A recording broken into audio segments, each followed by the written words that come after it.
Can you describe the meeting you had with, I guess, the McMahons when you asked them if you could book and do more, I guess, than write for the magazine? Well, what happened, that's an interesting story, because what happened was,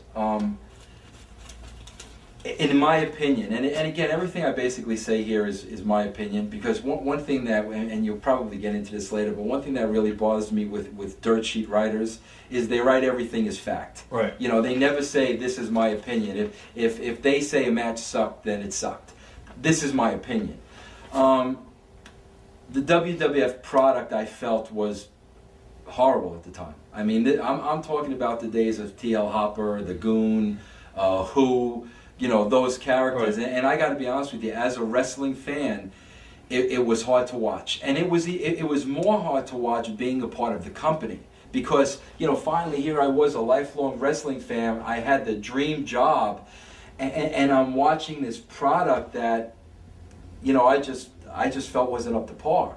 So basically, that's when the WCW was kicking off the NWO angle, which I was watching and which I knew was hot. Right. And I knew it was the cutting edge, and I knew they were really onto something with that reality base. And that's kind of when I had a conversation with Bischoff. So now basically I was at a position where I knew I could help the WWF. I knew what they needed to do, and what they needed to do was simple. It wasn't brain surgery. They needed to get up to speed with the times.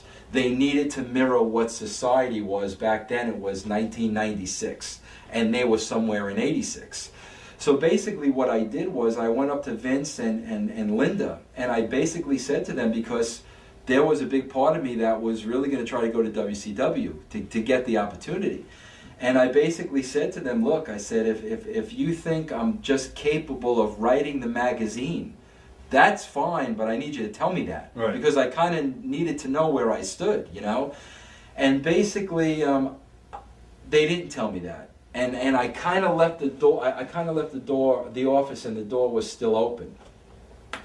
Then, this was a weekday. The following Monday, well, you know, we had a Raw show, and I don't know if you remember it or not, but it was a show where we were shooting in the United States, and we had a different announce team overseas. It was one of the worst shows I ever saw. And the rating came in, and it was a 2-point something, and we were in bad shape. And Tuesday morning, I was in my office, you know, getting ready to do my magazine stuff, and I got a call from Vince's assistant, who said Vince wanted to see me ASAP in his office. Now, I had meetings with Vince, but never Vince wanted to see you ASAP, so I had no idea what this was about, you know. So I go up in Vince's office, and you know, he around the table there was Shane McMahon, there was Patterson, there was Bruce Pritchard, there was Cornette, and there were a couple of other people, and Vince had the WWF magazine in his hand. And I'm sitting there, and I mean, I'm just thinking, what did I do? I mean, because I'm, you know, to get called up to the boss's office, he's got the magazine, he's got all these people there. I'm like, I'm thinking I'm in deep shit, you know? Well, basically what Vince did was he took the magazine, threw it down on his desk, and said, this is what the show needs to be. What's in this magazine? And basically, I mean, I was shocked. I mean, I could tell you right then, I wasn't loved by everybody in the room, because, I mean, for him to do it in that kind of environment probably wasn't a good thing for me. Right. But I felt that, you know, Vince knew that some kind of a change needed to be made. And, you know, here was a guy, you know, with fresh ideas that, you know, wasn't afraid to speak his mind, that, you know, could perhaps throw some stuff on the table. So basically, you know, Vince threw down the magazine and said, this is what it needs to be. And, you know, at that point, I more or less started writing TV with Vince. What was the reaction of the other writers in that meeting? I mean, they weren't happy. I mean, you know, let's face it. Again, you're talking about Pritchard and Cornette. And at the time, Pritchard wasn't writing television because he stepped up into J.J. Dillon's role. But, you know, Cornette was writing TV. And again, you know, these were guys that were in the business their entire lives. And here was a guy that was the editor of the magazine and had been working there for maybe 2 years. I mean, I understood how they felt. But again, it was, you know, the bottom line is it was Vince's company. Vince was the boss, and at the time it was his call, you know. Do you think Vince actually followed his product back then, as far as, or do you think a lot of people were in his ear? Do you think Vince knew he was out of touch? Or do you think it took someone like yourself to tell him? I think Vince knew he was a little out of touch, but I also think that again, this is my opinion.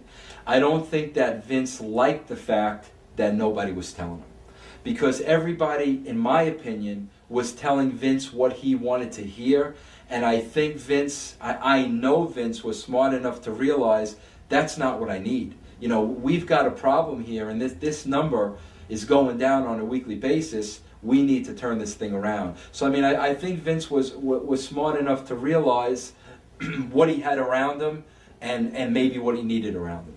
What ideas did you give Vince that really opened up his eyes to your writing talent? You know, again, I go back and I say it's not rocket science, okay? And the one thing that, you know, I felt strongly was we were doing a product that was 10, 20 years ago. And what we really needed to do was we needed to bring the product up to speed. We needed to mirror society like the WCW was doing with NWO. One other thing I really felt strongly about was in wrestling, and as a wrestling fan, you know, for years and years and years, you would watch it and everything would be done a certain way. It was like there was a handbook to wrestling. You knew when the guy was going to run in. You knew when the guy was going to miss the knee from the top rope. You knew every single thing that was going to happen. You definitely knew who was going over. I mean, there was no question about it. And basically, you know, what I first said to Vince was, Vince, throw away the handbook. I said, let's go the other way. I said, let's get away from what people are expecting and what they've seen for the last 20 years, because once you start going the other way, now they don't know what you're going to do. Once they don't know what you're going to do, that's how you hook people to watch every single week. So when we would get together and sit down and watch the television, we knew traditionally how this story was going to end, and what we made a conscious effort to do was go the other way. And I mean, after doing that for weeks and months and years, now you had everybody hooking onto your product because they had no idea what the WWF was going to do tonight. And it was that simple.